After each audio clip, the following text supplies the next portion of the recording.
everybody. This is the Untap Podcast. It's episode 1. My name is Chris. Go by Tramilla on most of my gaming stations. I'm joined here by Mark. Hello, I'm Mark.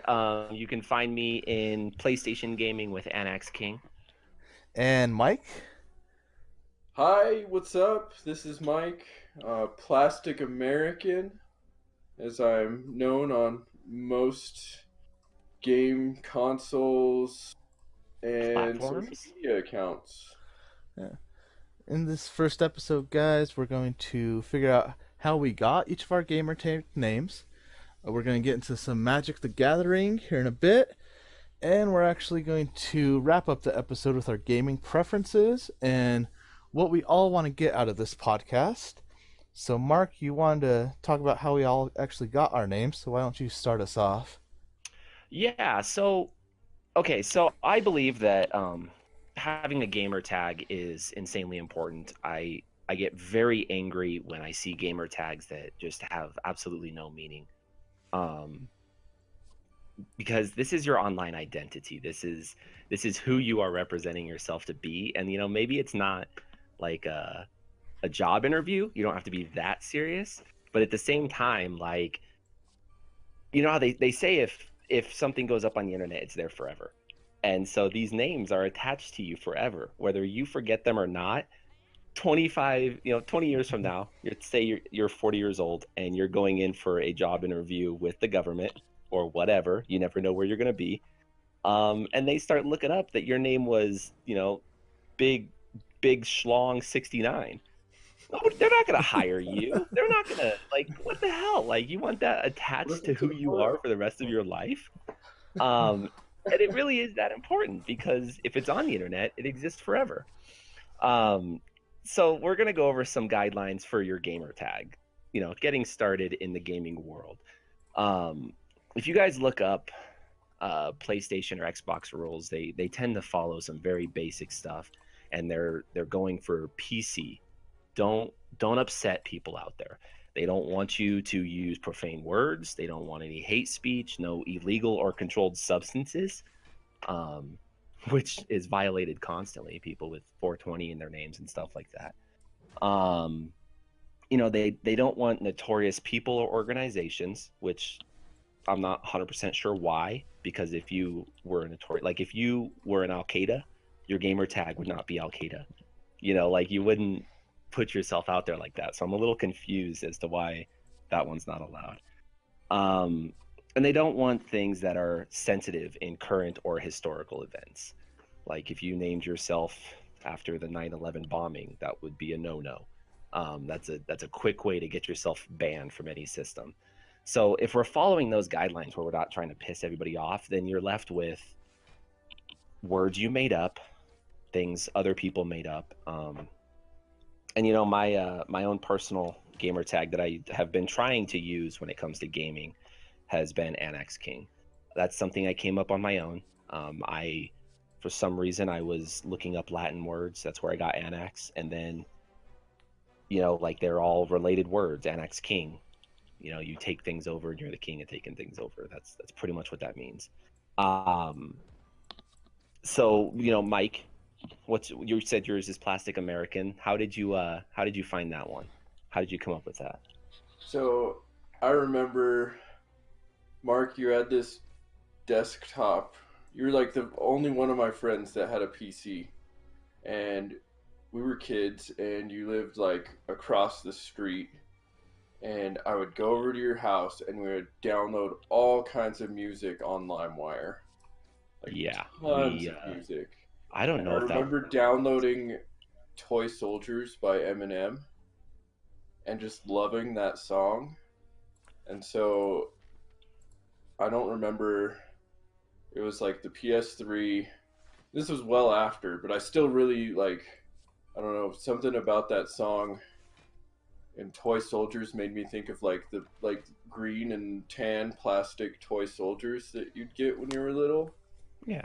And so it was a Plastic American, and I've always been as punk rock as I can be.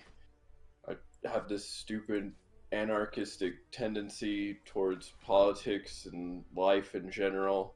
And so, like, plastic American toy soldiers, like that. I just wanted that to be my gamer tag, and like I've run with it. Like it was my Twitter handle when I was using Twitter, and I would post all kinds of stupid political stuff.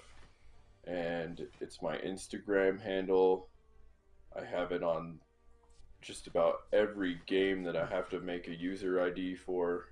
See, And I and just, you've had this gamer tag for a long time.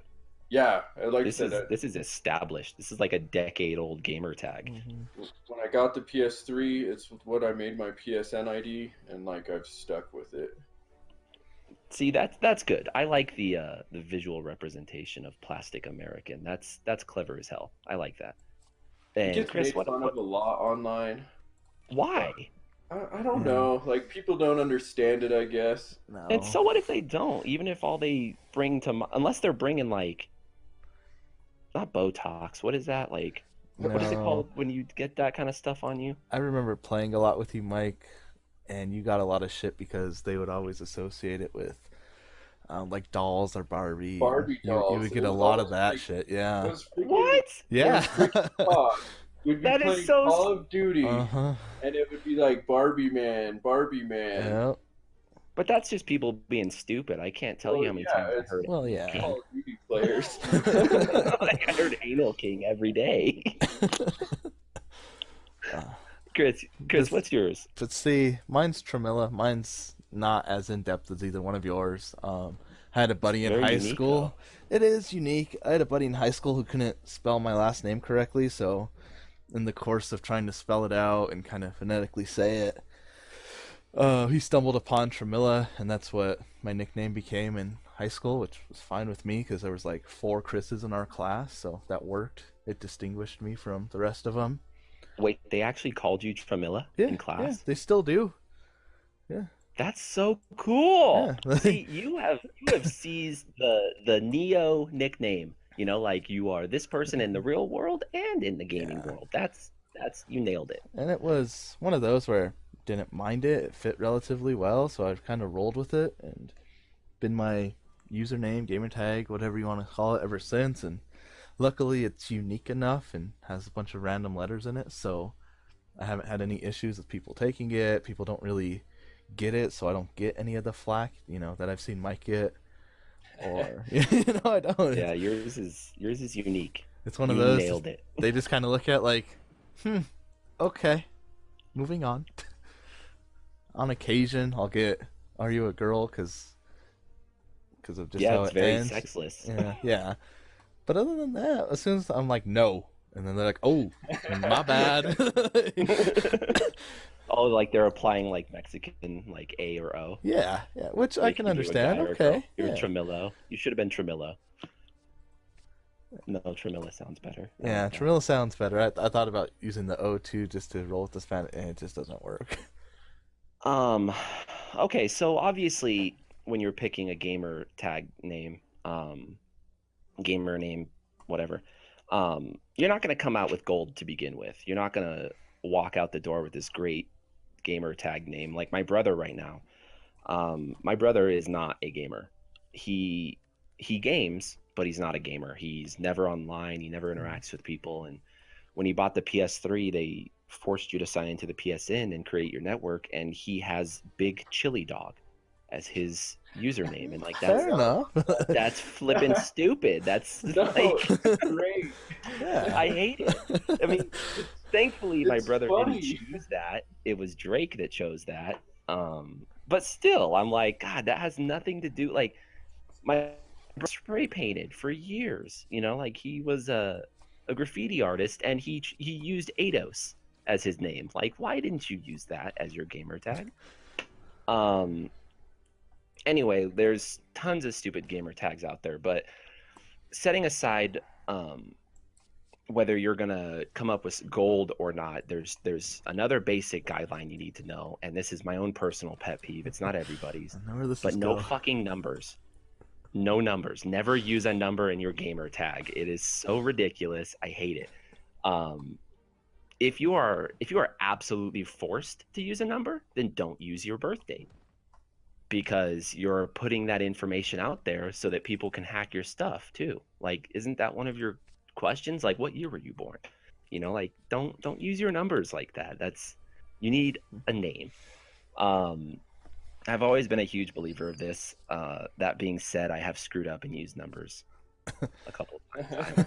In my Steam account, apparently I'm Annex King 1, which is quite upsetting because who the hell took Annex King from me? Probably you. I know, I probably have multiple now. Probably forgot all about it. Yeah, no, I was sitting here racking my brain for every username I've tried to use. I used Psycho Mantis for a while. My Kindle is dubbed Psycho Mantis as you line in, and that obviously comes from Metal Gear. oh, I'm having a brain fart. What is that game? Yeah, Metal Gear. Solid. Metal Gear. Yeah. Thank you. Oh my God, Psycho Mantis. Yes, that's from Metal Gear. I used Apache in gamer tags for a minute there, and then I hated that. And after Apache, I switched over to Belted Griever, which is very sexual sounding, but it's not. Griever's the name of Squall's lion in Final Fantasy VIII, so I was obsessed with that. Now, Mark, how do you feel? Obviously, you don't like numbers, but how do you feel about people using a first name in it? Like A first name, that's fine. Yeah, you're I'm fine fine with with that. Yeah, with the because first I'm name? using Mark Planeswalker. Yeah. I'm in Magic the Gathering Online. People, if you want to find me to play a game, I'm Mark Planeswalker, one word. I wish I hadn't used that again. I should have stuck with my Annex King stuff. All the flack I got for Annex King being Anal King on Call of Duty, all the haters out there. It's called. I started using the name Bald Decisions. So if you find me on social media, I am Bald Decisions, because I'm bald and I make decisions. So, Chris, go ahead. No, go ahead, Mike. Go ahead. just real quick, speaking of MTGO and Okay. the username on there, Mm-hmm. I don't remember why, but I know I tried to use Plastic American Mm-hmm. and I couldn't. Hmm. And so that is why I have a different user ID on Magic Online, Yeah. because for some strange reason I could not use Plastic American or Someone really else stole any it from you. variation of it. Huh. I don't know. Maybe somebody beat me to it a long time ago, and I don't know. Yeah. So that's why I have something slightly different on there. No. It's one of those names where you think it really shouldn't have been used, but somebody might have just created a weird account and dropped that in and never used it, that sort of thing. Or if someone saw yours and stole it for this. Like, that's a great idea. That's punk rock. I like it. Or they could be a terrorist. Who knows? Yeah. I also used Demigod for a while there. Forgot about that one. Chris, what other usernames have you had? Honestly, I think that's about the only one I've had. Nuh-uh, because you were Tremilla the Killer. Tremilla the Killer. Yeah, I mean, it's basically the same, but... It's still the same root. Yeah, it's still the same root. Everything. What other variations have you used? None really. I usually just stick with Tremilla on most things. I might do like Tremilla Gaming or Tremilla, podcast, whatever. But other than that, I'm not one to deviate very far from kind of what I know, what I have gone with. I know it sounds weird, but I've just used it and it stuck. And it was one of those things too. I didn't grow up playing PC games, so I had no reason to have a name early. It wasn't until we all played games growing up, but until really high school when we got online more and PS3 era that I had to get a username. And at the time it worked out because right at the time where I needed one, I had a decent one that I could use. And it's not something like I never had Xbox Live. I had an Xbox, but never had Live for it. So until I got the PS3 in late high school, probably. Yeah, I think we were juniors, maybe. Somewhere in there, yeah. That's the first time I really needed the username. So it just kind of worked out for me. Mike, what about you, man? So I've had several different user IDs that I can recall. So I'm a visual artist, I'm a painter, and I like to paint cityscapes. So for a long time, I used buildings for brains. Mm. I remember that. Yeah, it's been I a recall while. Yeah. using that mostly in this dumb browser-based game. I call it dumb, but we were super addicted Oh to Jesus! Tribal Wars. It was Wars. not dumb. It was a way of life. It was kind of dumb, to be fair. It was go to school during the day and at night wake up every couple hours to. So I'm pretty sure that like the dictionary definition of the word addiction, like something becomes an addiction when it begins to affect your day-to-day life. And Tribal Wars was definitely an addiction for me and Mark. Shoot, for sure. both of you, yeah, I remember For both of you. years. And I remember having to make multiple accounts in the game, and like we would spend, like Mark said, like we would not sleep for weeks. And so I had buildings for brains. I remember having Bearded Vandal and Steel Vandal. Also, Plastic American was a name I used on there as well. I think there were a couple others, but like we played so many different worlds at so many different times, and like sometimes me and Mark would play at the same time. Sometimes I would play by myself. So like there were just tons of names that we had because you couldn't reuse your name on a new world. You could, but if you had any baggage from previous games, yeah, come back to people bite following you in the you. ass. Oh crap! And I made a lot of enemies with a couple of my usernames. I feel Yeah, bad just a about it few. now. Like I wish I hadn't played out some of the worlds the way I did, but it was a game, and at some points it kind of quit being a game.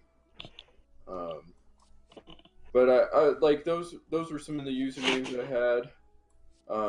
Voodoo Worm is my username on MTGO. The worm reference because it's magic. Magic, yeah. Voodoo is like a name I've used when I like set up extra PSN accounts for like my dad. And just like so I made a backup account when I was playing lots of Call of Duty because I didn't want it to be my regular account, so I had like Voodoo King. And Voodoo because like I really like just the whole like mythology behind voodoo magic. And then I really like the Voodoo Glow Skulls, punk rock band. They're like one of my favorites. I've seen them too many times to count and remember. So that's why I chose that, like just kind of like that prefix, I guess, voodoo, and then like whatever worked at the time. And Mike, do you have any, like, Mark, I know you're adamant about not using numbers in people's usernames. Do you have any like pet peeves in yours, Mike? Like I get really annoyed, I think, when like people have generic names like guest 165382. Yes. But as far as numbers in general go, like I often use either like 333 because in my paintings I started painting when I was in high school, and I would paint these clock faces like on clock towers, and 3 is my favorite number, so all the numbers on the clock face would be the number 3. So I would use like 333 a lot. I still do. That's acceptable though. Like, I know like, I hate also, numbers, but favorite I also numbers like great. to use 666 just for the like angstiness of it, to be a jerk. I don't like, it's the number of the beast, so it's kind of cool. Satan's kind of cool, is what you're saying. No, I might not be a good one, but I like metal music. I mean, that's all right. We're probably all going to hell anyway. It's all right. I'm not. Yeah, well, we can. I sold somebody else's soul to stay out of hell. Kind of like that Ghost Ship movie where he trades in other people's souls. Yeah. Oh yeah, Ghost Ship. Yeah. I was like, I haven't oh, seen shit. that since I watched it when we were kids. Yeah. Like, why are we doing this, guys? Like, let's explain to these people why this is even happening. Well, Mark, why did you want to get in on this? You start Okay, us so off. I actually have a story that I have been refraining from talking to you guys about Sure. because I thought it'd be funny for this. But I was listening to podcasts because my job is mind numbing sometimes. And you Don't just I know need a it? distraction. Oh shit. You need to not pay attention to certain things sometimes. So I started listening to these podcasts, and the more I listened, the more I realized that like I want to do this. I want to get into a little group and just bullshit about a topic for a while and get close, And there was that initial desire to like do something and leave a mark somewhere, and I'm like, crap. If we do a podcast, like it's out there, just like your gamer tag, it's out there. Like, way to contribute to society, like, heavily working on the word contribute. It might not be a contribution, but whatever. I just had this overwhelming idea or overwhelming desire to just create something, put something out there. And then so I hit up you guys because we have a three-way message going for every time we interact in gaming and all that stuff. And I was just kind of like, we should do a podcast. Only it was super early in the morning. So you guys didn't really respond to me. Like, you were like, yeah, okay, cool. And then Chris, like, I don't even know if you ever responded to it. It was kind of just like we said it, and then it just sat there for a while. And then, a few days go by, and I was just kind of like, okay, maybe they're not interested in that. And then Chris just hits us up out of the blue. Hey guys, got bored. Made an email, made a Facebook, made a Twitter, you just started listing all this stuff out. You're just like, hey guys, I got all this stuff going, didn't have anything going on. Our name's the Untap. We're doing this. And I was like, okay, cool. And then it kind of died down a minute. We weren't really talking about it. And then Mike hops on and is all like, hey guys, I bought you all microphones. This is happening. So I was just kind of like blown away. Like, I didn't even really do anything. I was just like, let's do a podcast. And then you guys were like, blew up, like, yeah. You guys ran with it hard. And that's why we're here today, for me. Well, and it's shit through college, through shit even into high school. I've been listening to podcasts and watching kind of long form content. And when Mark brought it up of, hey, let's make a podcast, that's one of the reasons I really just like jumped on it, because my background in school, I actually went to school for video production, and we did a lot with performance and a lot of how you get your message across and how you talk to people. So I was like, okay. And I had enough kind of background in watching shit 3-4 podcasts a day, watching 2-3 hour long videos. I mean, shit, I would just zone out and play like Minecraft after work some days and just listen to 5-6 podcasts until 2-3 in the morning. So I was like, all right, if we're gonna do this, we need to do this. We need to set it up. We need to do it right. And that's where my like schooling background of, okay, if you're gonna do production, you do it the right way. You don't half-ass it, and you go about your business. Like, so that's why, yeah, 2 in the morning, I'm messaging these guys about email links and Twitter links, and we're gonna put our shit here, we're gonna do this, we're gonna set this up. And they were just like, okay, sure. Yeah. Like, again, fair, like 2 in the morning, they're like, whatever, bud. Like, should be sleeping, but okay. But it was really just, and it's kind of taken off. I mean, shit, between the 3 of us, we're all streaming at least once a day, or at least trying to stream once a day, or get videos out and get this podcast up and running, and we're getting there. It's, we're working out some kinks. We had audio issues earlier today, so we're working through shit like that, but it's kind of just become this weird passion project that we've all just kind of gravitated to and has rolled with. So, we all work retail. We do. We all have Yeah, extremely mind-numbing jobs. Yeah. And none of us are, I don't think, super passionate about our work. No. Yeah. I love stocking tampons. It's my passion. It's what I'm made for. So like, I'm not gonna like name where we work, because it's soul sucking. I don't know. You guys might want to say, but I'm cool.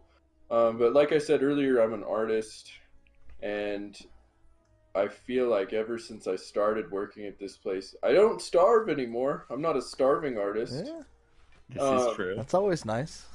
I have great coworkers that feed me and always bring me food and energy drinks and coffee or whatever. People feed you? What the shit? Yeah, you have. What the hell? You get paid a bunch of money and fed. I That's know. awesome. And also, like, Mary, the love of my life, does a fantastic job of making sure I'm happy as far as coffee and food go. But I wanted to do this podcast because I just wanted to have a voice outside of my work, my vocation, my occupation. Because as much as I'd love to say that I'm a full-time artist and painter, I just don't have the time for that right now. There's just a lot of bills to pay and shit to take care of. So it's just a nice way to untap from the daily grind and, kind of just get away from the workplace. You used the name of the podcast in a sentence. I saw what you did there. Good job. Yeah. But also, my girlfriend is a journalist, so I think podcasts right now are kind of the way we're maintaining free speech, because more and more things are getting censored. Net neutrality is going to be a huge issue soon. Yeah. And like just the way people get information, and even just like information on their hobbies and things they like. It's going to be hard to just find, like, you're going to have trouble watching Netflix unless you pay a premium. And that's just sad. Well, and it's a lot of that is, and I think that's what the biggest problem with net neutrality is that people of our age, we're all in our mid 20s, getting on the late 20s now. Jesus Christ, we're getting old. No, don't say that. We're getting old, Mark. You know it. I'm not getting old. You're getting You're old. bald. Yeah. Remember, we just talked about. Bald I was- decisions. That doesn't count. I was bald at the end of high school. Like This that. is true. Yeah. That's genetics. That's not was who I abnormal. am at heart. But kind of people our age understand why net neutrality is such a big deal. Like there's a lot of people who are older who don't get the internet still and don't get how things work, but we've grown it so quickly. And right now any of us can go on Twitter and connect with somebody in Germany. It'll take us 2 seconds. Same thing. But with all the net neutrality shit going on, they're not trying to take that away, but they're trying to charge us for that. So these kind of old guards are trying to capitalize on what they don't understand, and they're trying to say, okay, if you want to have this widespread net of all these people and all these things you want to do, you're going to have to pay $300 a month, when all we want to do is talk to people and interact and say, hey, you seem cool, let's talk. Now that I think about it, my parents raised hell about cable prices. See? Yeah. This is what is going to happen to internet. Like, we're happy paying, like, I pay under $50 a month for my internet service. And if things keep going the way they are, it's going to be like cable. We're going to end up paying over $100 for our basic internet. And that's ridiculous. Which is insane. Yeah.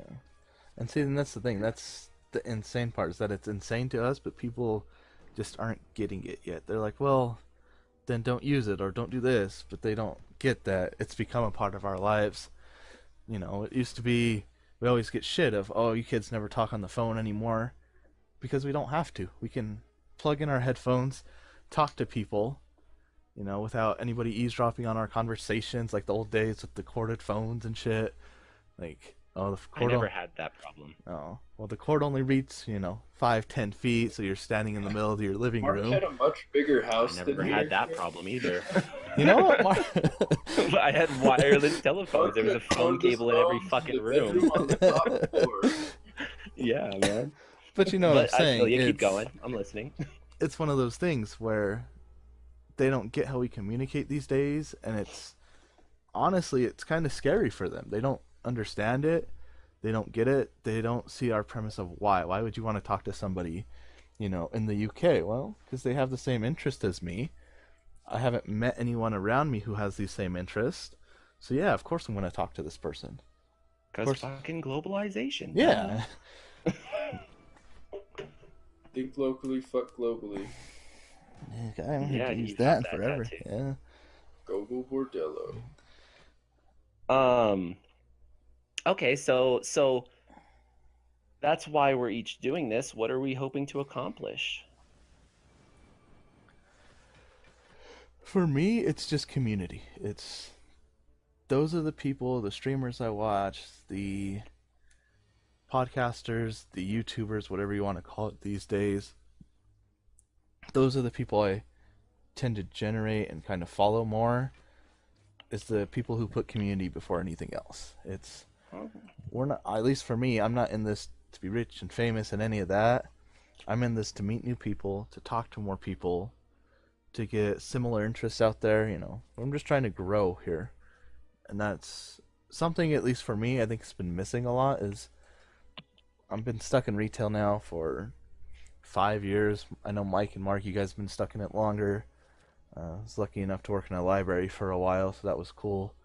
But it's something where, I see day in and day out, I see so many people just come and go, and, empty conversations, empty moments where, for me, we got to have a community where we all want to be here. We all want to join in. We all want to say, yeah, let's talk about magic. Let's talk about gaming. Let's talk about what's going on in this world and give our differing opinions on it, and not have to worry about, oh, well, I can't say this shit because I'm at work. I can't say that because, I'm doing this. It's come here, tell us your opinion, and let's talk about it. That's all we want to do.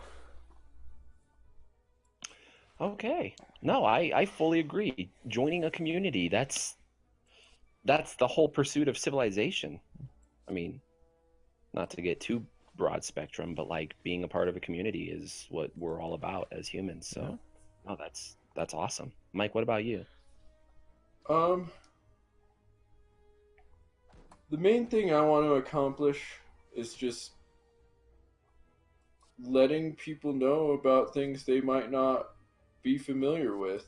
Um, like I said, I want to talk about music. I want to talk about politics, community, the different communities that we're involved in, whether it's games, art, culture, whatever you're into.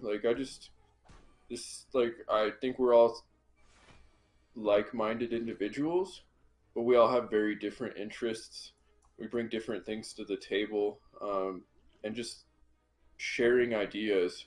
I think that's something that doesn't really happen anymore. Like the more corporate we get, the more um, politicized things get. There's like this hive mind that happens, and I notice it a lot at work. We get told we value your ideas. We want to hear what you have to say, and you can fill out survey after survey or send email after email, but your ideas never get heard. And I just like to have a forum where, you know, we can come, other people can come and share their ideas and know that they're valued and listened to. Mm-hmm. They might not, like, we might not agree with each other all the time, and that's fine. But I know that you guys are going to listen to what I have to say. I hope that the people listening to the podcast will hear me out. You might not agree with me. That's fine. But I'm open to discussion. I want to further the discussion in whatever we talk about. And that's one thing that it kind of harkens back to my college roots, is that if you're not furthering the discussion, if you're not bringing something new to the table, bringing a new view to the table, why are you even there? Like, if you don't have a way to move it forward, or it does no good to sit around and just bitch about shit, how are you making a change? How are you contributing? How are you putting forth an effort to say, hey, what about this? What about that? You know, it does us no good to just sit here and bitch about the same thing for 2 hours. It doesn't. You know, It but might feel good. yeah, it might, but then it's okay. Well, what did we accomplish today? Well, we didn't. We sat here and we bickered and we argued for an hour and we got nothing done. Let's get shit done. Let's talk about things. By all means, bring in different views. That's how we see the world. It's through different views. It's through different lenses, and that's how we move about, you know, an audience and culture and gaming and our community. That's how we get to know everybody. But Mark, I'm talking a lot. What about you? Um, mine's a little more in depth um than I thought, because as I listened to your guys' reasonings, that parts of it resonated with me. Um, but I would say the whole reason, like what do I hope to accomplish with this? A couple things. One, I have way too much knowledge about shit I will never share with anybody. You know, like I spent all this time learning this stuff, and my hope is to have it go somewhere. You know, like how many hundreds of hours have you spent reading, or hundreds of hours you've spent gaming, where you acquire all this knowledge and it's useless. So my first goal with this is simply to have an outlet for all that knowledge that I've been slowly attaining. You know, like Love it. I want to Mhm. do something with that.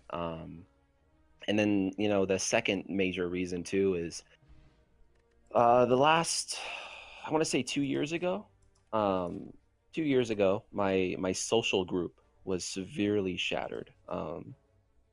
You know, through things I did, through things other people did, the group that we had fell apart, and I realized that I don't truly know who I am anymore. You know, like as the years, as the last couple of years have passed, you without a social anchor, you kind of lose track of what you believe in. You know, you start wandering through life.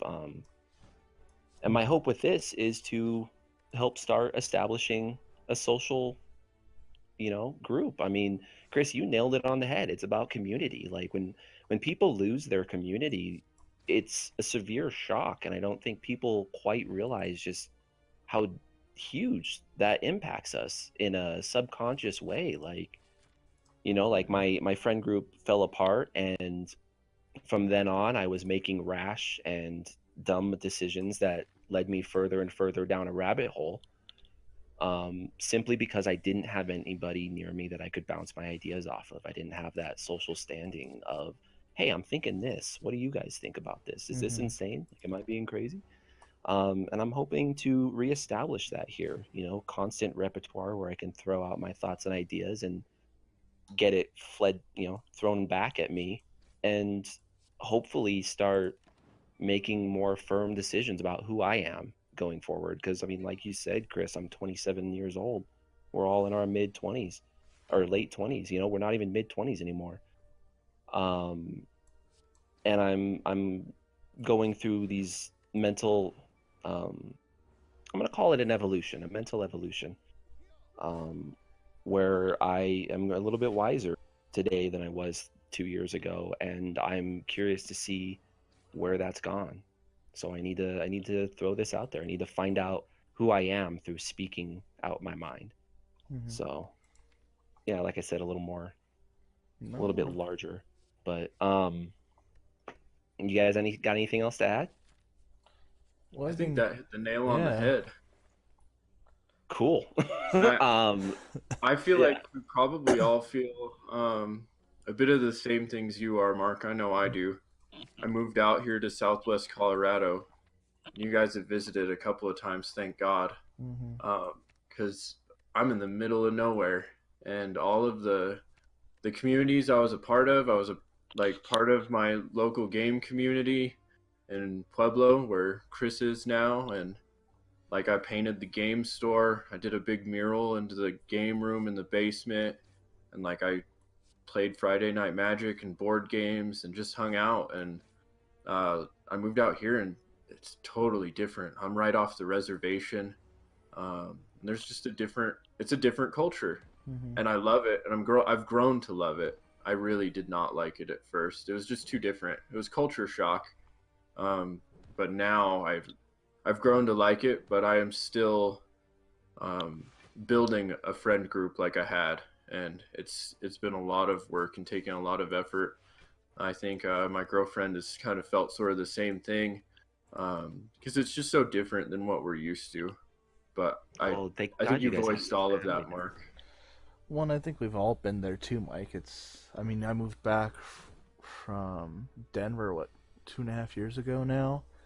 And it was different. I was doing the same thing. I was, a part of the comic book shops and the gaming shops up there and going to these different events, going to board game night, all that sort of thing. And then we came back here. I mean, you know how kind of dry and weekend. I mean, we have one gaming shop in town, that if But you're it's a great game it shop. is, by all means, it is. Wait, no, you guys have one? I thought you guys had two. No, we just have Did, one did down one here. of them shut down? It's just chaos. It's just chaos now, yeah. Oh wait, I have two. There's two up here. Okay, never mind. Mark, you have more than two? Yeah. Actually, we might. Yeah, being this college town where we might have more than two. We got the Haunted Game Cafe and Griffin Games that I'm aware of, but I feel like there's probably more. Mm, It's definitely a community that can support more. yeah. For sure. But that being said, though, that's kind of one thing that all drew us together as we grew up was a collective love of games. And I never collected Magic growing up, but I was around the game because of you two. I understand the game. I play it today. I collect it today. I was always a Yu-Gi-Oh person. There was a TV show that went with it. I like the art on the cards. That's just what I got into. I was just trying to get us with a smooth transition into Magic, but that works too. No. Hit it with an axe. Hit broad stroke that bitch. But that's fine, because yeah. the set that I wanted to talk about as far as Magic is called Unstable. Yeah. So it's cool. And Mike, it's you went Unstable. to a draft for that, didn't you? I have yet to play it or open it. I did. So one of the things we want to do on this podcast is kind of highlight what's going on in the gaming community. And so in this episode, I think it's most timely that we talk about Unstable, which is the newest Magic the Gathering set. It is not a normal set, meaning it's not legal in tournament format. It's barely legal in casual format. Like if you play it with your friends and you have the cards in your decks with your friends and it's casual, then some people will be cool with it and some people will not be because the cards are just so out there. They were the first unset was called Unglued, and it was like a gag set. And then the second set, I don't know like the spread of time between when they came out, but the next one, Unhinged, developed by Mark Rosewater, who's still I think the head of R&D or one of them at Magic or Wizards of the Coast. It was very poorly received, and I get it. Like it's the cards in those sets are not really playable in most formats. They're silver bordered cards, so they don't have the normal black border that most Magic cards have.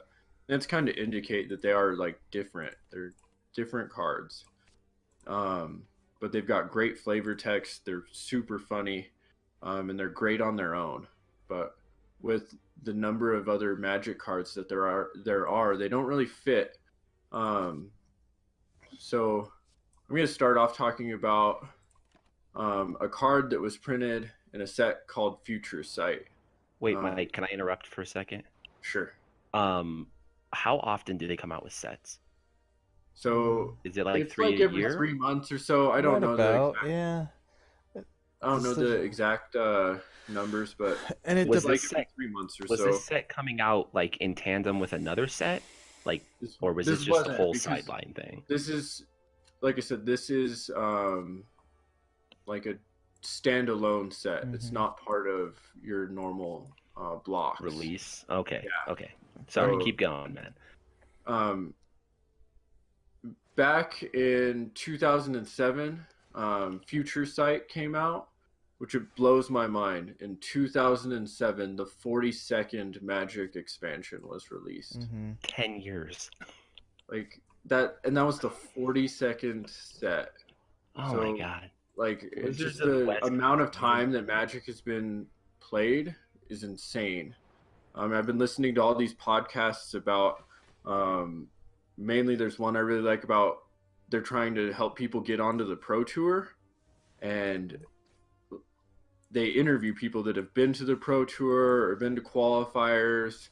They've gotten top 8 at these tournaments. I think they had a couple guys from the World Championships on there, and like I find it insane that all of these players, like a lot of them, played poker professionally and got bored with it. And now they're playing Magic professionally, and I just think that's awesome. That's so cool. Yeah, Poker is all about strategy. Like this game has way much more strategy, so it's got so much more variation. Like poker, you have 52 cards or whatever.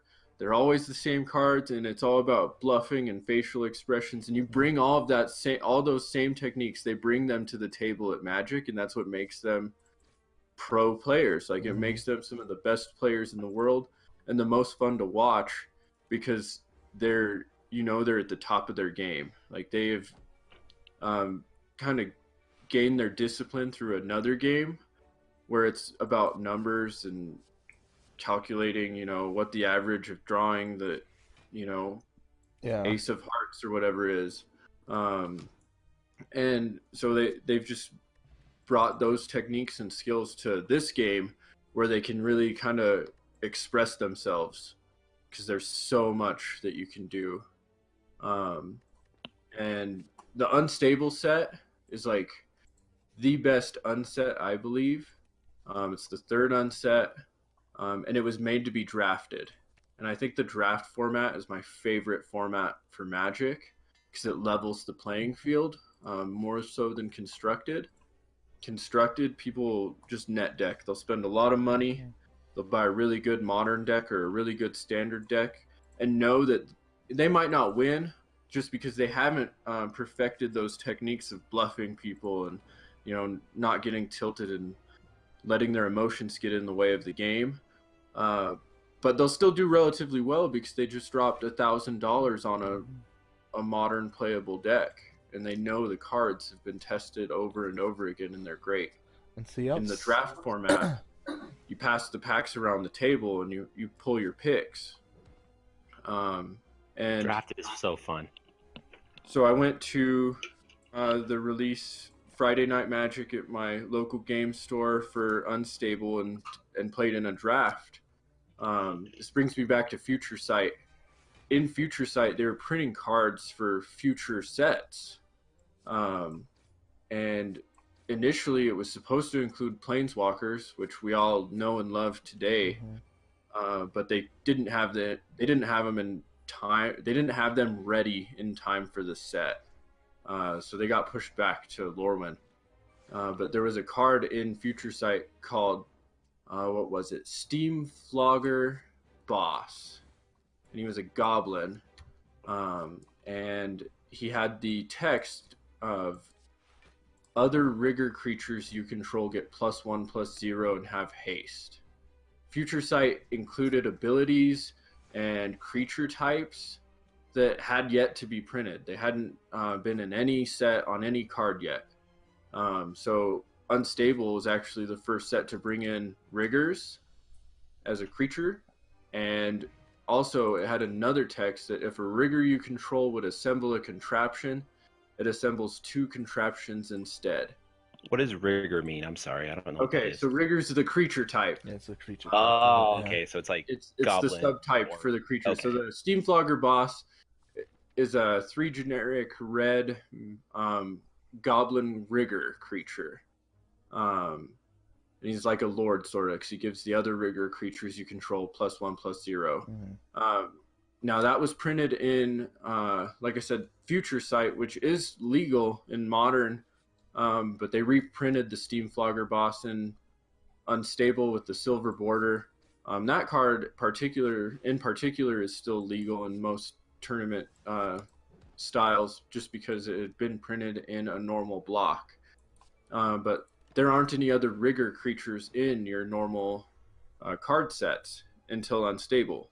So I went to this draft, and I had seen the Steam Flogger boss before. I knew of the card, and I knew that they were going to make riggers a part of this set. The first pack I cracked open, I did what most Magic players do, and I started at the back, and I looked at the land cards, which I'll talk about those in a little bit. And I looked at my rare. There were also these weird, they've got these crazy borders. Actually, they don't have much border at all.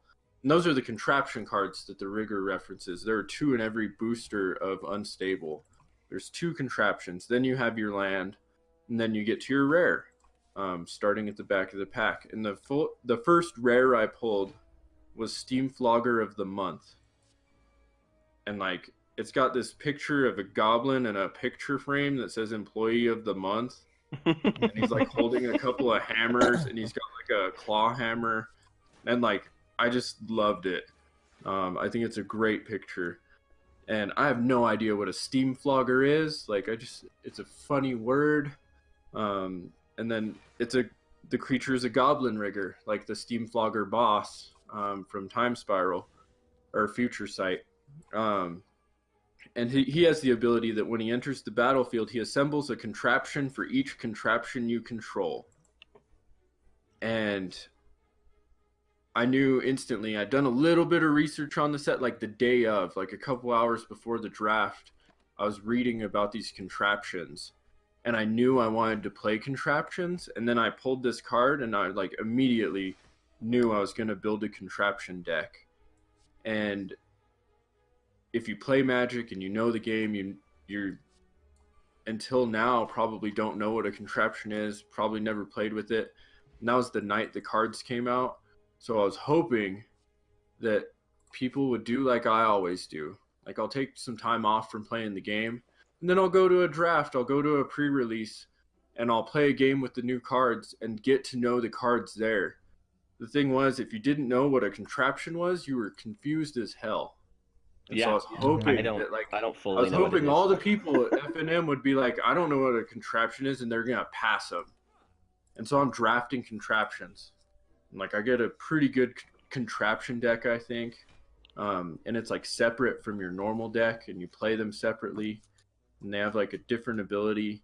So I got my Steam Flogger, and then I got another rigger goblin called Wrench Rigger. And he's a 1-drop red. And when he enters, you assemble a contraption. And then I got a couple of red cards called Work a Double, and you assemble 2 contraptions. And so when you assemble contraptions, they come onto the field, and you can crank them at the beginning of your upkeep. You can stack them in basically a command zone, and they cycle through. And when they cycle through, you get whatever ability that contraption has. It's kind of hard to explain without a picture. So I drafted a decent contraption deck based around Goblin Riggers. There's also another couple of new things in the set. There's Host and Augment creatures. Augment creatures don't have a casting cost. They have an augment cost, which appears in the card's ability, and they've got a half ability written on the card, and their border kind of ends. So first what you do is you cast a host creature. My favorite combination, I saw it in game nights on YouTube with they were playing with Mark Rosewater, and he played this pair, and so I had to draft it and include it. So I ended up doing a red, green, white deck just so I could include this combination. The host creature is called Adorable Kitten, and it's a 1-drop. And it says, when this creature enters the battlefield, roll a 6-sided die. You gain life equal to the result. And it's just a 1/1. It's got a picture of a kitten with a metal band across its belly, kind of in the middle of the card. The like it was cards put kind of together. yeah, Yeah. yeah, and the cards kind of split in half. Oh, then, like never mind. Go ahead. then you can cast an augment creature. Now you can do any augment creature and augment it onto this adorable kitten. So you could put, for instance, let me find one. Well, you could also just do, because I watched the same game nights, Mike. He did an adorable kitten that was half kitten, half kitten. Yeah, Like, so actually that's the combination I was going to highlight, and that's how I drafted them. So I play you. The augment card is called half kitten half, and that right side of the card is cut off, and you cast these augment cards on top of the host creatures. So I'm going to cast my half kitten half on top of the adorable kitten. It cuts off the adorable part, like there's a line on the cards that show where. And then the augment creature, the half kitten half, has half of an ability written on the card. And it says, whenever you're dealt damage, comma. So you play your half kitten half on top of the adorable kitten. And now the ability reads, whenever you're dealt damage, roll a 6-sided die and you gain life equal to the result. And I just thought, like, that is the perfect way to like stab off a bunch of 1/1 tokens or little goblins or whatever anybody's trying to run against you, because they hit you for one. You roll a 1-sided or a 6-sided die, you're gonna get at least 1 life back every time you get hit, or you get pinged by a lightning bolt or whatever is in the set. And so like the augment and host creatures are really cool. And I hope that they make the unstable set at least legal in like commander format, because that leads me to the planeswalker card that is printed in the set, which is Urza Headmaster, or Urza Academy Headmaster. yeah. He's a 5-color planeswalker, and he's just one of each color to cast. His loyalty abilities, there are 20 for each, his +1, his -1, and his -6. He's got 4 loyalty. And there are 20 different ones. They're randomly generated through askurza.com. So you have to go to the website, click on the plus or minus ability that you want to use, and it'll give you one. Through researching it, I found out that there's 20 different ones for each. His +1, his -1, and his -6. And they will not repeat until after you've gotten each one of them. So in the course of a game, you're never really going to get the same ability. They've got crazy abilities. They're super fun. His ultimate is, one of them is exile all cards from target player's library. Then they shuffle their hand into their library. So they're basically going to run out of cards. Then there's one with, you get an emblem with, whenever you cast a spell, exile a target permanent. So you're just going to annihilate people. It's I think probably the most worthy card in the set for Commander. But then you have Jumblemorph, Dr. Jumblemorph, who would make all the host and augment cards a lot of fun to play in like any kind of game, really, but especially Commander, I think. I dropped from the game, or from the Friday Night Magic tournament after my 3rd round, because I lost every match. But Happens. I think it sounds complicated, so I can't imagine that it was a success. it was very complicated, and most of the people at our Friday Night Magic did not research the set like I planned on. The problem was people spent so much time making their moves and making their plays that like we timed out like every single match. And it wasn't just like the games I was in, like people were drawing left and right just because they would run out of time. But it was a super fun set. I don't know if I have much else to say about it. One at that's kind of the difficulty with the new set, is that, especially if people don't research it before, is that nobody knows what the hell they're doing on any of the cards. Right. So you're all Right. kind of starting at the base level of, well, I don't know how this is going to interact with this other card because it's brand new, but we're going to try it and figure out what happens. And then you're sitting there for 20 minutes trying to work it out of what You know stacks what? first and what goes second and all that. This Oh yeah, is and the beauty of Magic the Gathering Online. This is why I need this game, because I don't know the rules. I love this game, but there are so many, like you said, Mike, 42 releases 10 years ago. Like there's so many subcategories of rules. Like I need the computer to tell me what I'm doing. oh, I remember now. I was also gonna talk about the land cards Mm. because one thing the last couple unsets were the only thing really I think that made them worth anything were the land cards because they were full art lands. Well, Those are nice. Unlude had some like weird kind of borders on them, but they showed more artwork than previous sets ever had.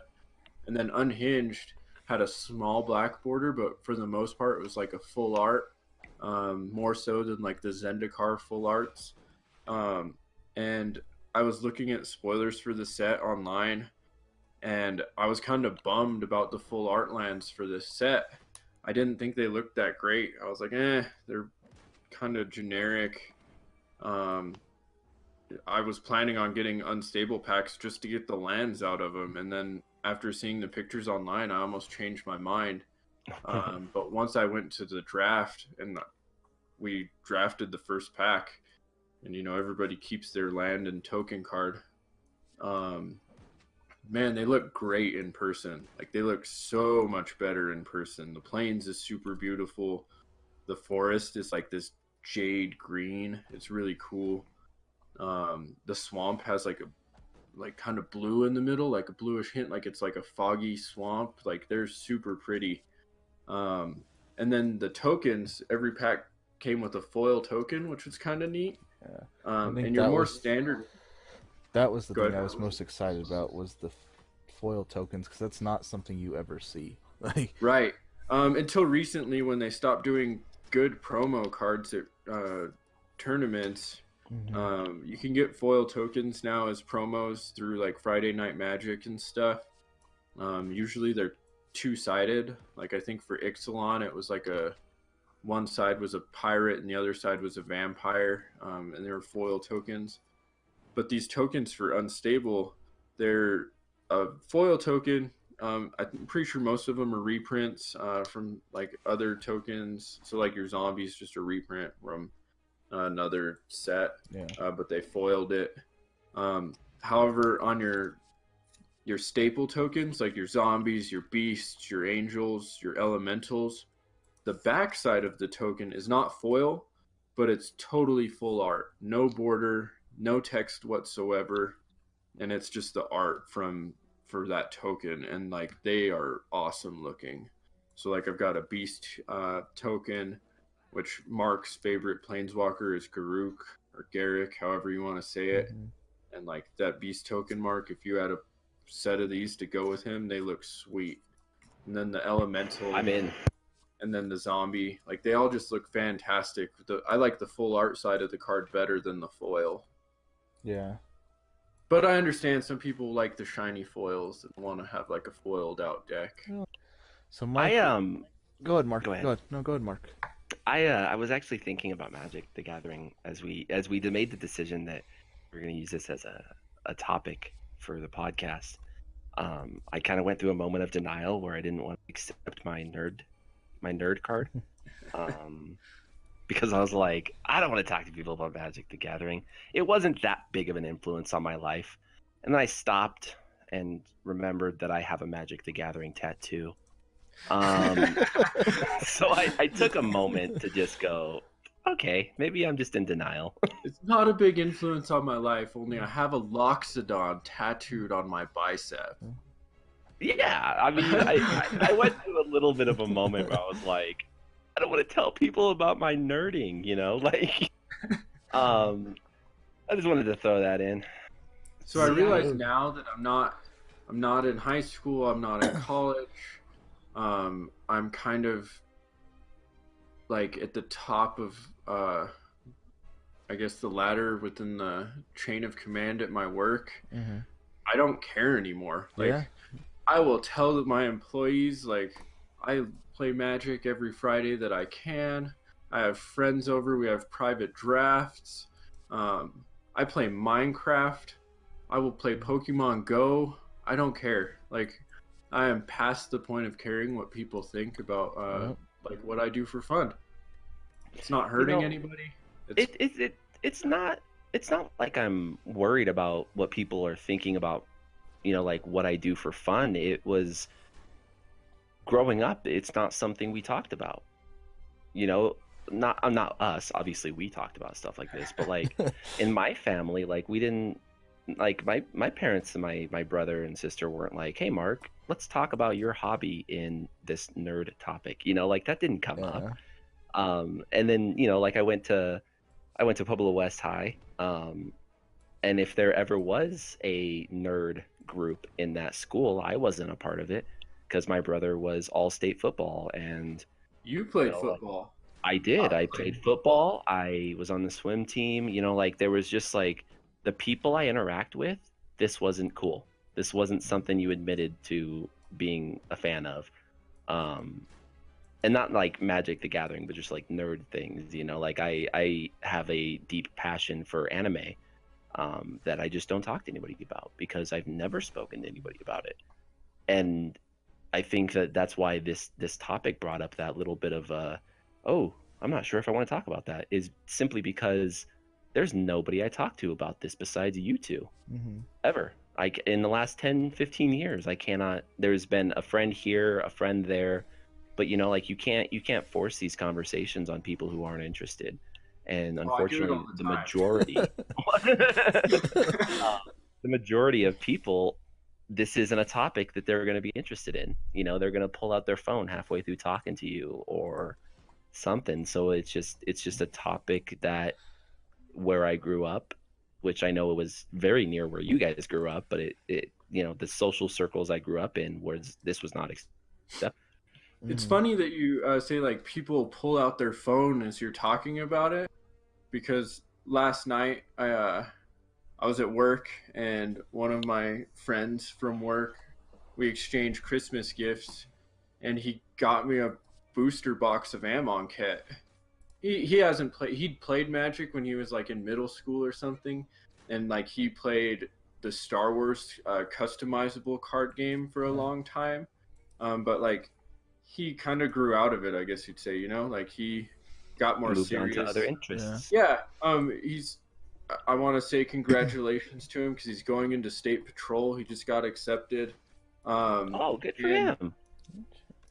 So, but he knew kind of about like the game because he played a long time ago, and he gave me this booster box, and I opened like every pack right there. I pulled like I was like, hell yeah!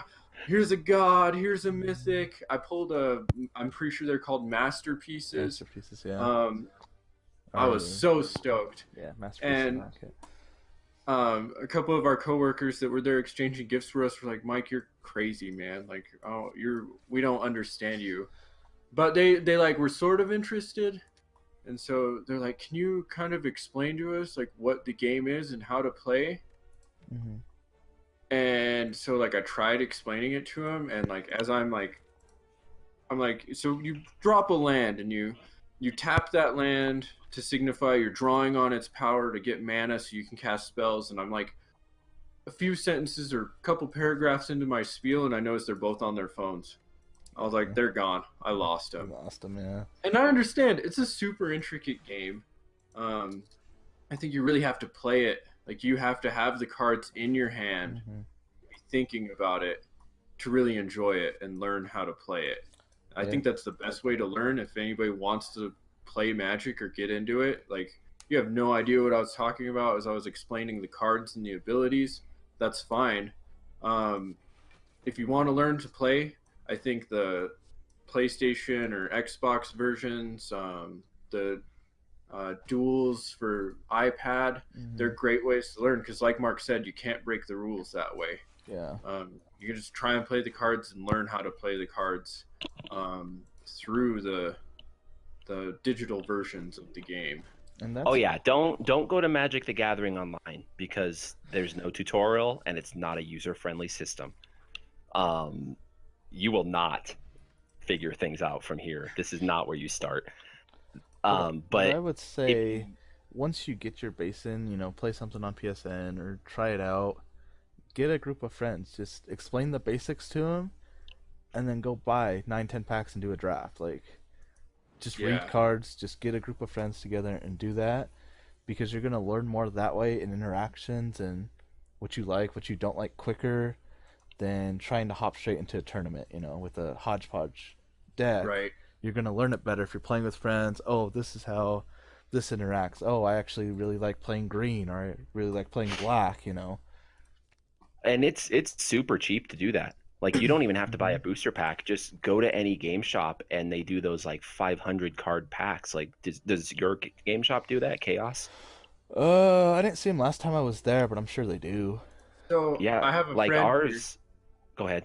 I have a friend here who he plays Pokemon, and I'm not gonna Pokemon lie. Go or like No, Pokemon no, card like the game? card game. Like the actual card And game, yeah. I was like, buddy, man, like I'm sorry, but I'm not gonna play with you. I have no interest in it. And like he'd always be bugging me, and he'd be like, I'm going to Salt Lake City. I'm gonna play in this tournament. And I was like, dude, that's great, but like I don't have any interest. Why don't you learn how to play Magic? I'll play Magic with you.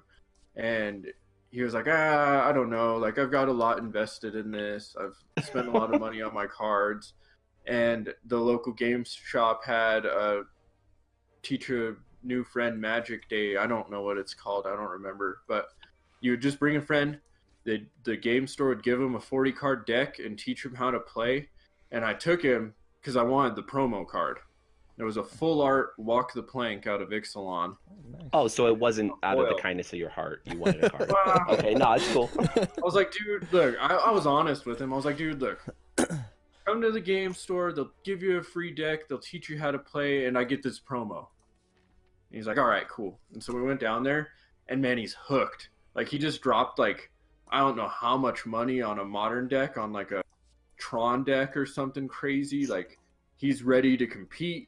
He's talking about going to Grand Prix and Pro Tours. Holy He's, like, crap. all in now. And, like, You went fan it hasn't even fast. been 6 months. Like, but he knew nothing about the game. Picked it up just by going down to the game store with me and playing against the game store owner. He got like his 40 card deck and just it went from there. Well, and I honestly, just like the variations of Magic the Gathering, like you can do anything. There's so many different ways. Like, oh, you like snakes? Build an entire deck, any color you want, or multiple colors, and have snake be your theme. Or there's a one card you like, you can build your entire deck around that. Like, you can't do that with Pokemon.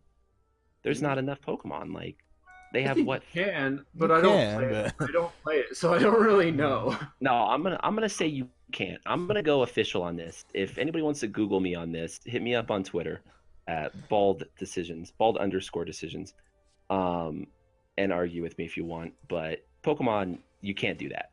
You can't do that in those decks. They have what 500 Pokemon out there.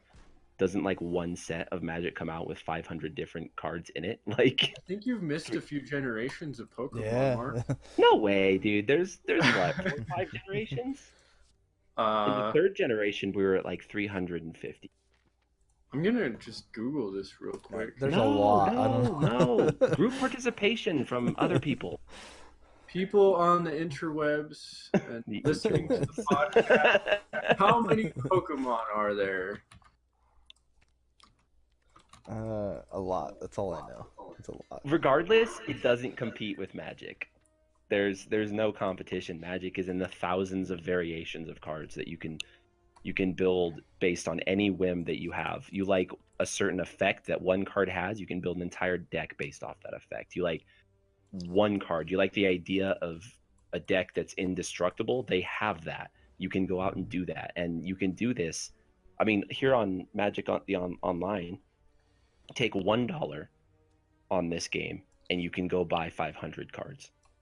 And you can, it's more expensive in real life, like maybe $5 for 500, but they pull out these years. I mean, 10 years ago there were 42 different releases. That's what, thousands. There's so many for so cheap. Like this is a very cheap game to get into.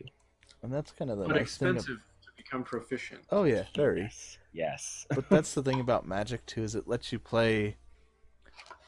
There's 5 colors in Magic, and then there's other cards. There's with 6. There's Isn't 6? colorless officially a Well, color? that's what the other one was. The waste. Yeah, the waste and yeah.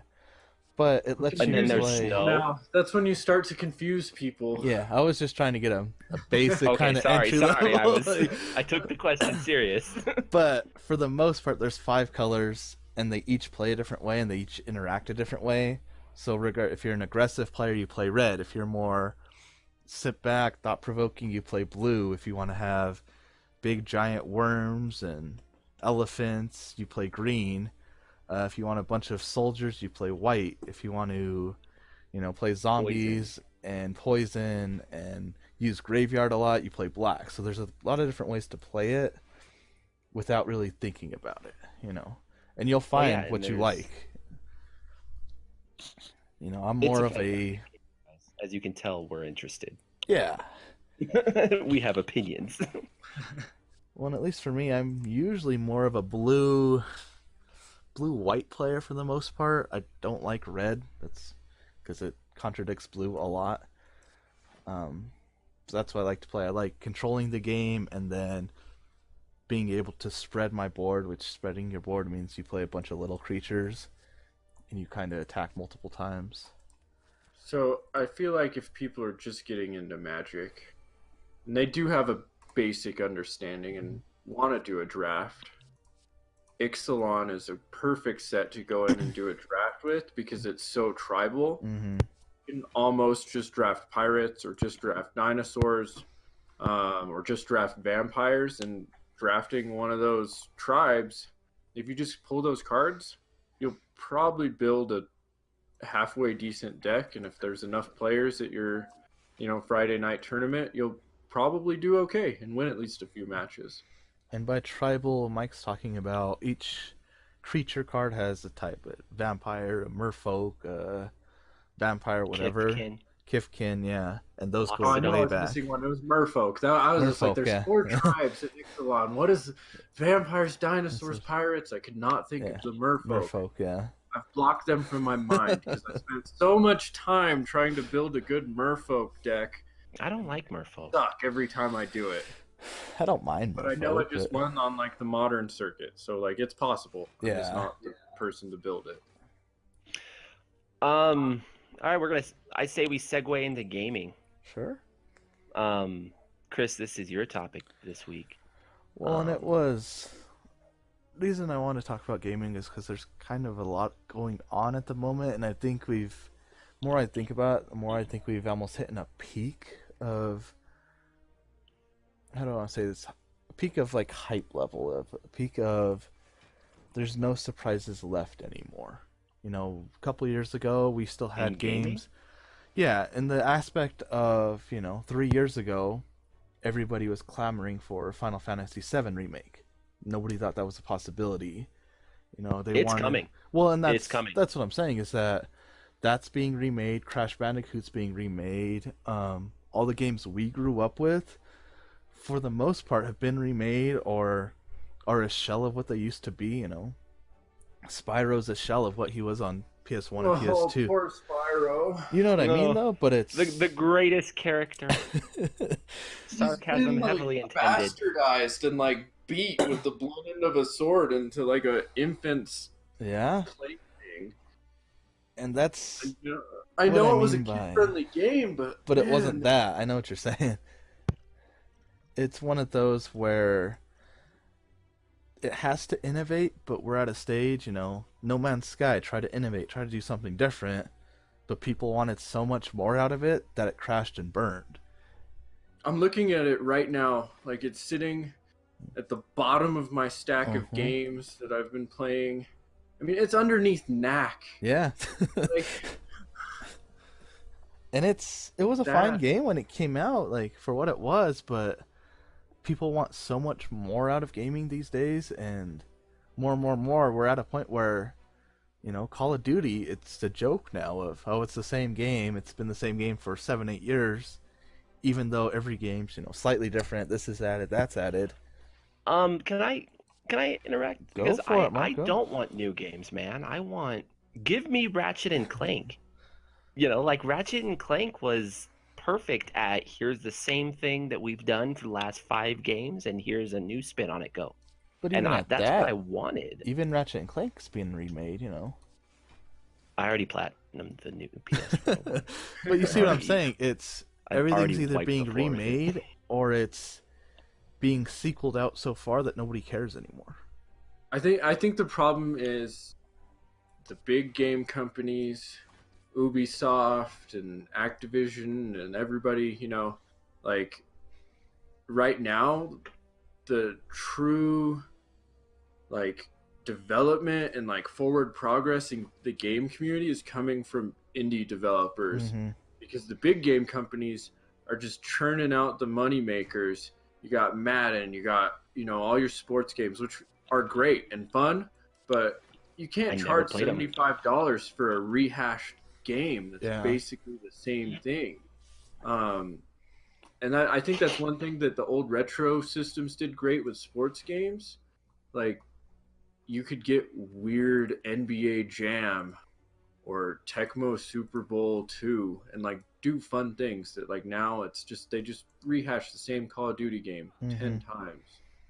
Well, and that's one of the things too. It's you've tried to see kind of an uprising of all these classic games, the NES Classic and the SNES Classic.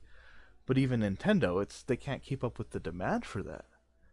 You still see people trying to sell the SNES Classic for $200-300 on eBay daily because nobody can get their hands on it. I've seen one in Pueblo since it came out. 4 or 5 months ago, whatever it was, September-ish. Yep. I've seen one here. They've all been swooped up, but I've seen 4 or 5 at the local flea markets for $300. Right. That's where I've seen them, and Nintendo understands, like, okay, people want, retro, they want to have their childhood back, that sort of thing, but they're not making it easy to obtain. They're not saying, hey, Why would they? They can charge more this way. But they're not selling more this way. If They're not. In fact, No, they're selling less. Yeah, it's supply and demand. They can charge $300. But they're not. They're not. And then the They sell this SNES in Classic retail. is $80 on any Walmart, Amazon, whatever when it came out. Resellers are selling it for $300 because the supply's not there. Nintendo didn't make enough. They're just Okay. I didn't understand the issue. They should have put out the SNES Classic for $60 and had it in every retail store. They would have sold out millions flooded. for the holiday. Yeah. And they did the same thing with the NES Classic when it came out last year. And I remember I'm working in the store and like I made this lady's Christmas because I went on and got one off the truck as it came off and I sold it to him. And like that was the one thing that her husband wanted for Christmas or whatever. And like I just don't understand why Nintendo would have millions of people wanting the console and then make it so damn limited that it's like a Christmas miracle to get one. Or maybe they're just building the hype for a few years.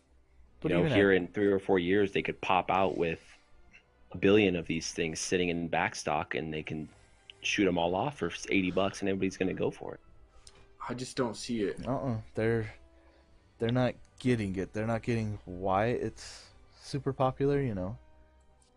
They're saying, oh, we can sell whatever 5 million copies of this if we do a big release and push it, when they could be selling 15 million if they just said, hey, let's bite the bullet for $10 more on it. And I know that's cutting it to sell 10 times more, whatever.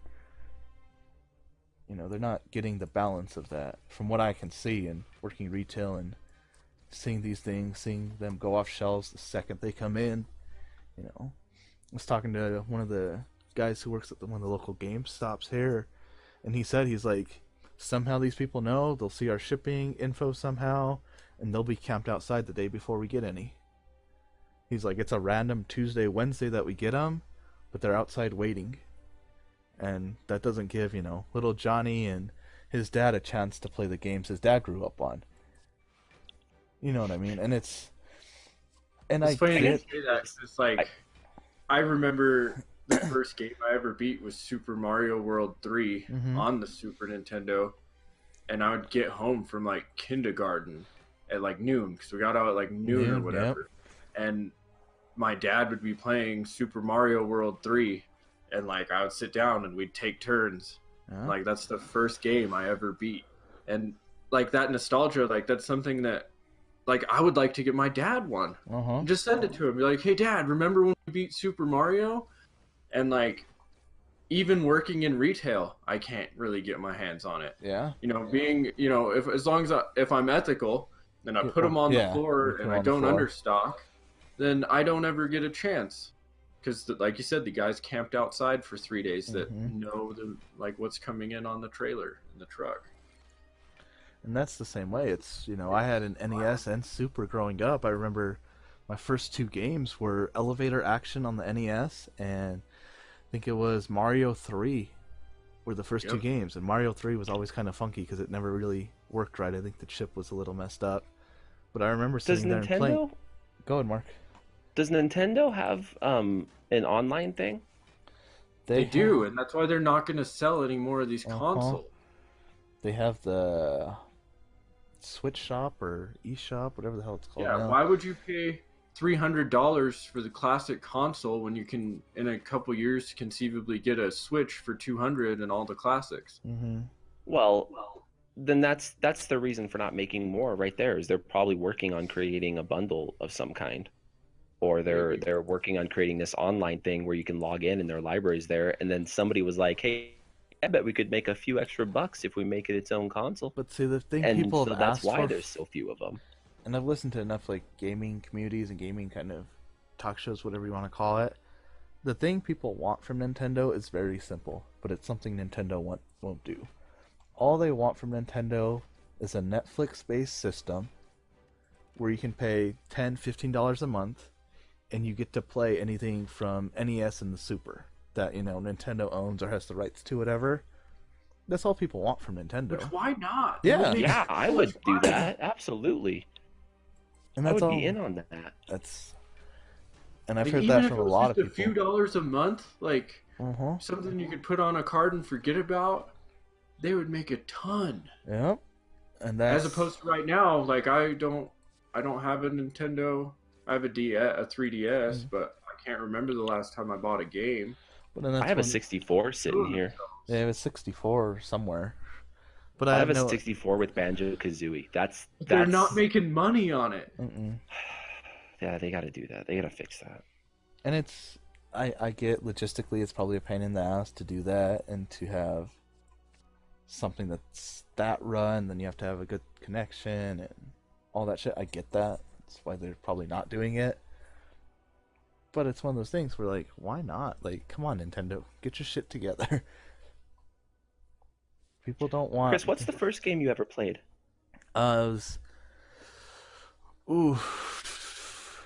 Console-wise, it was Elevator Action. And then Super Mario, or Mario 3. Arcade-wise, I don't know. I remember going to the Tilt before we had the NES, but I don't remember what I played. It had to be some arcade game. Mark, what was your first game? I'm having trouble thinking about like console wise. Probably the first game I ever played was Solitaire. Let's be real about this. But like the earliest memory game I can remember like beating the shit out of. I mean Tetris doesn't count because you never beat Tetris. I don't think you had a console until... I think the Game Boy was the first console I had. I think you're right. The Game Boy Color. I think the first game I got was Tetris. It was Tetris Space, and that's a never-ending game, so that doesn't count. I would say the first game I truly platinumed would be Mario Brothers, Super Mario Brothers for the Game Boy Color. It wasn't the original game, but it was like a remade version of the original game. You built the original levels, could play them again and go for different achievements. And it had the way to hop down one pipe and show up 4 worlds later at the end of the game. I would say that's the first game I ever truly beat. Let's see. I'm trying to think of the first game. Well, what about you, Mike? What was the first game you played? And then we'll try to get into what the first game we actually beat was. Oh man. I've been playing video games for as long as I can remember. That's why I'm going for the one with the biggest mental impact. So at the youngest age, like the biggest impact was definitely Super Mario Brothers 3. Mm-hmm. But like my dad traveled for work. My dad was a roofer, and he would follow the hailstorms and go to work. And like I remember he would like have a Nintendo or like a Sega with him to take on the road. And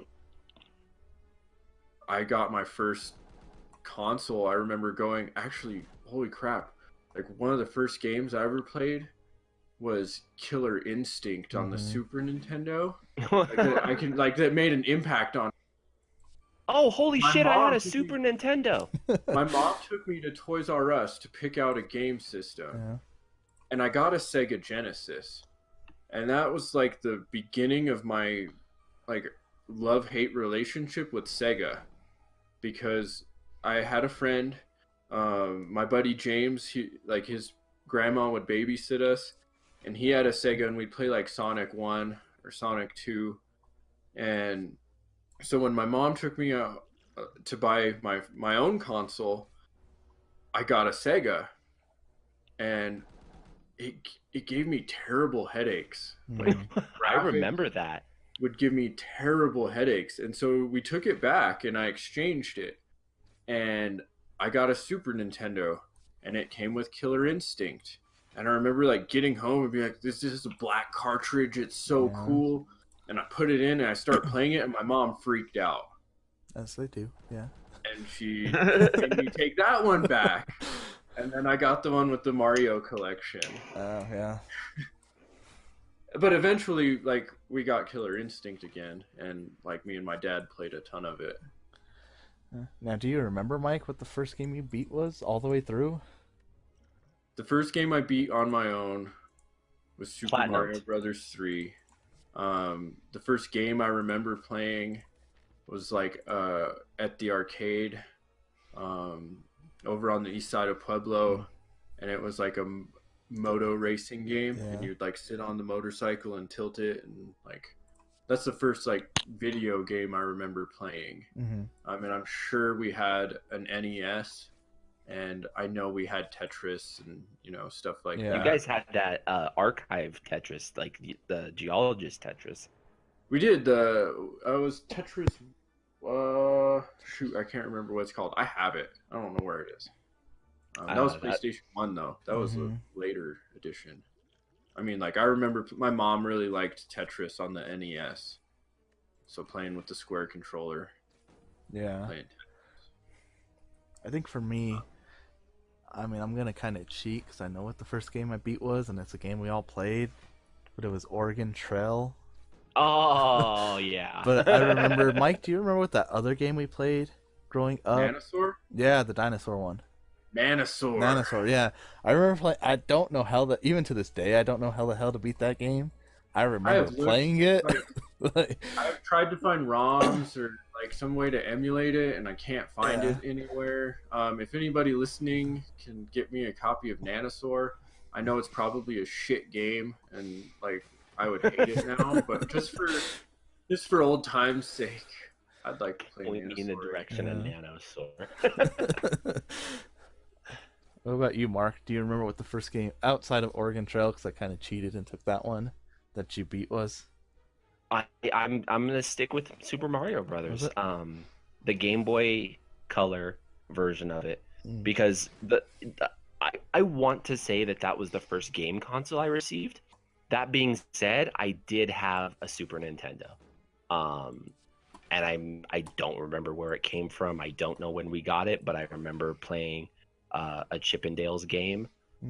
There was another one where you were in a like a Hummer, like a military Jeep, and you were trying to drive through.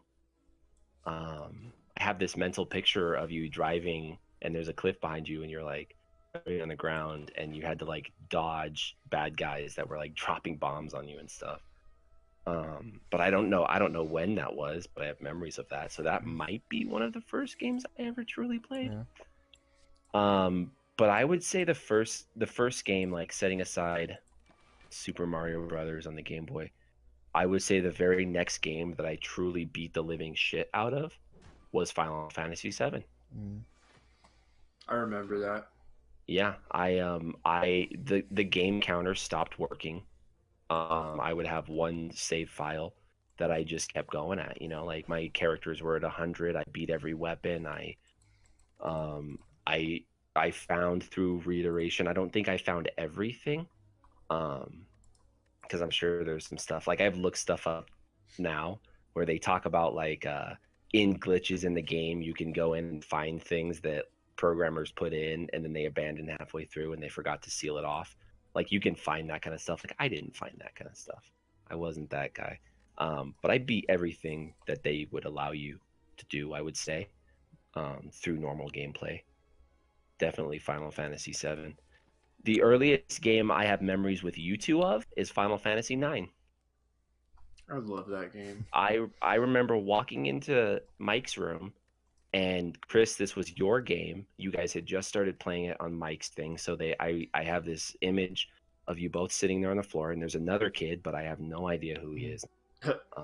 Yeah, that happened. There was another person there, and I walk in, and you guys are just about to fight the boss with the helmet stuck on his head, right at the beginning, and that was like that memory is very clear. So like whenever you guys started doing that, I would say that's my first memory of you, Chris.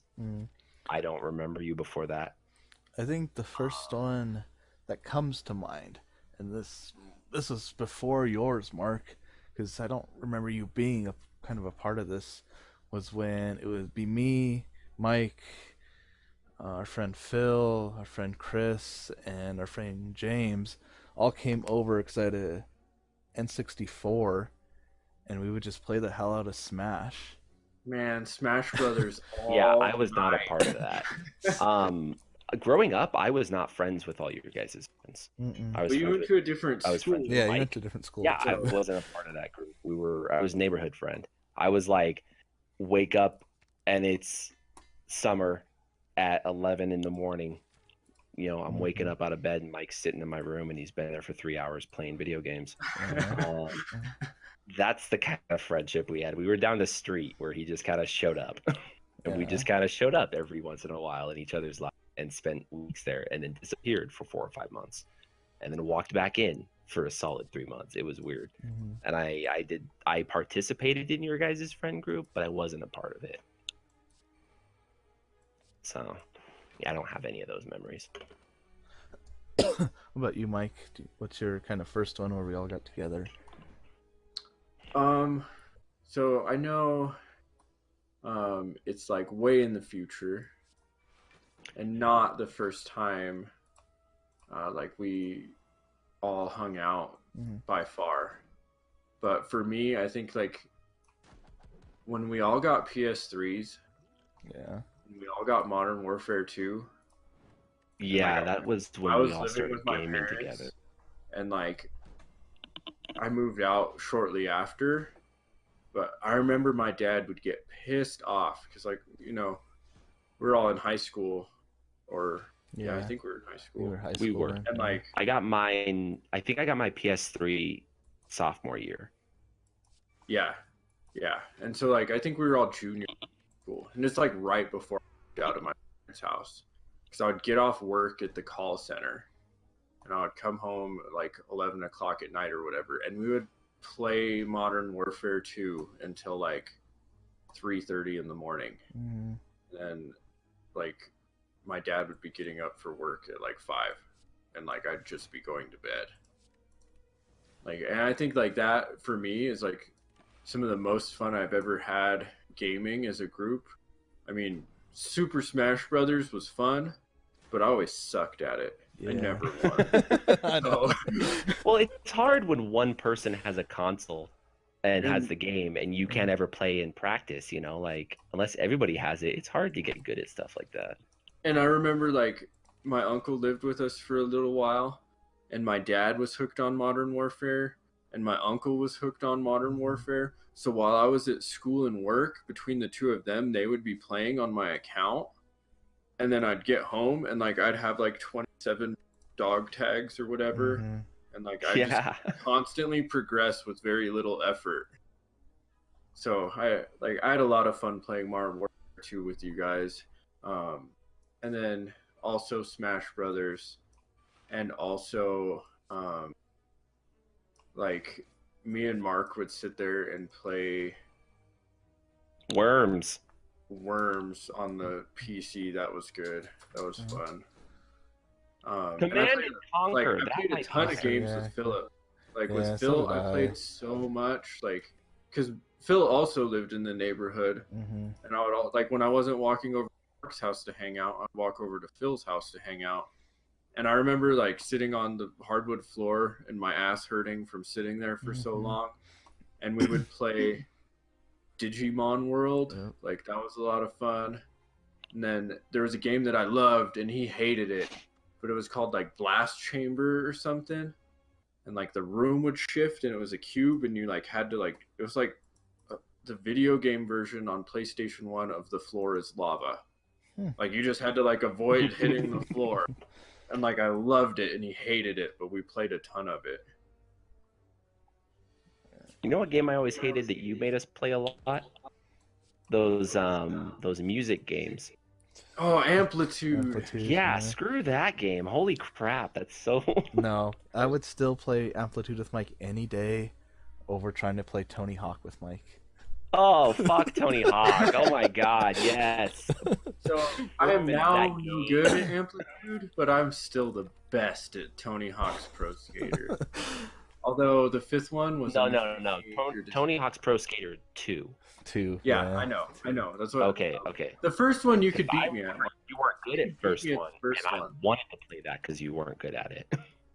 But the second one, I was like, I would tell people that I was unstoppable. Like I wanted to challenge the developers of the game.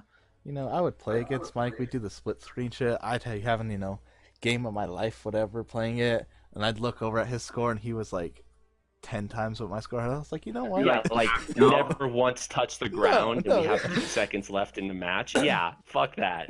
Me and my dad made this we made like you could create your own skate park, and it's one of the games my dad and I played a lot of.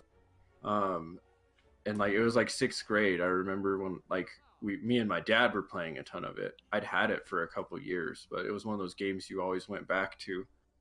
And we made a skate park that was just a big bowl. Like it was just one big skate bowl.